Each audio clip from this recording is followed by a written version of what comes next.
ታላላቆቹን ክለቦች የሚመለከቱ መረጃዎች ወጥተዋል። ሊገራሽ ፈከተብኝ ሊቨርፑል፣ ማንቸስተር ዩናይትድ እና ኒውካስል ዩናይትድ የዋትፎርዱንና የሞሮኮ የ20 ዓመት በታች ብሔራዊ ቡድን አጥቂ ኦስማን ማማን ለማስፈረም ፉክክር ውስጥ ገብተዋል። የሶስቱ ክለቦች ስካውቶችም የልጁን ብቃት ለመገምገም ሐሙስ ዕለት በቪካሬጅ ሮድ ተገኝተው ነበር ሲል ቲም ቶክ አስነብበዋል። ብራዚላዊው የክንፍ መስመር ተጫዋች ሮድሪጎ ከአርሰናል፣ ማንቸስተር ሲቲ እና ሊቨርፑል ፍላጎት ባለበት በዚህ ወቅት ማድሪድን የመልቀቅ ፍላጎት አለው ተብሏል። ለ32 ጨዋታዎች ዘልቆ የነበረው የጎል ድርቅ በቅርቡ ያበቃው ሮድሪጎ በትልልቅ ክለቦች ዘንድ ለምን ተፈላጊ እንደሆነ የሚያስመሰክር ብቃት እያሳየ ይገኛል ሲል ዳይሮ ጽፏል።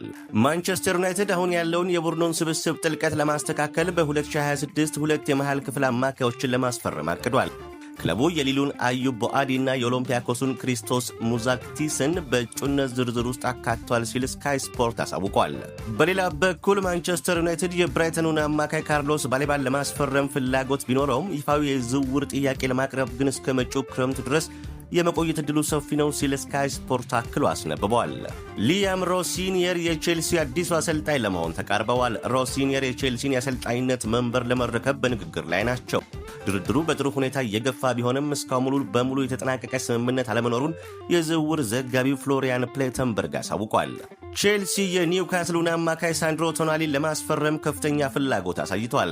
ፉትቦል ኢንሳይደር እንደዘገበው ከሆነ ብሉሶች በኤንዞ ፈርናንዴዝ እና በሞይሲ ካይሴዶ ላይ የሚወድቀውን ጫና ለማቃለል አማካይ ክፍል ላይ ተጨማሪ ጥንካሬ ይፈልጋሉ። በዚህም ቶናሊ ዋነኛ የቼልሲ ኢላማ ሆኖ ብቅ ብሏል።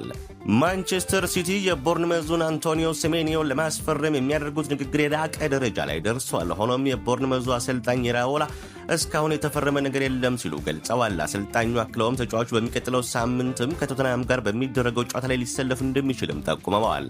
በስተመጨረሻም ጋቢ ጎል ሳንቶስን ተቀላቅሏል። ሳንቶስ የብራዚላዊውን አጥቂ ጋብርኤል ባርቦሳን ዝውውር ይፋ አድርጓል። ተጫዋቹ ከግሩዜሮ በውሰት ውል እስከ ታህሳስ 2026 ድረስ አስፈርመውታል። እንደዚህ አይነት ጉዳዮችን ስትፈልጉ ፔጁን ላይክ፣ ፎሎ፣ ሼር ማድረጋችሁን እንዳትረሱ።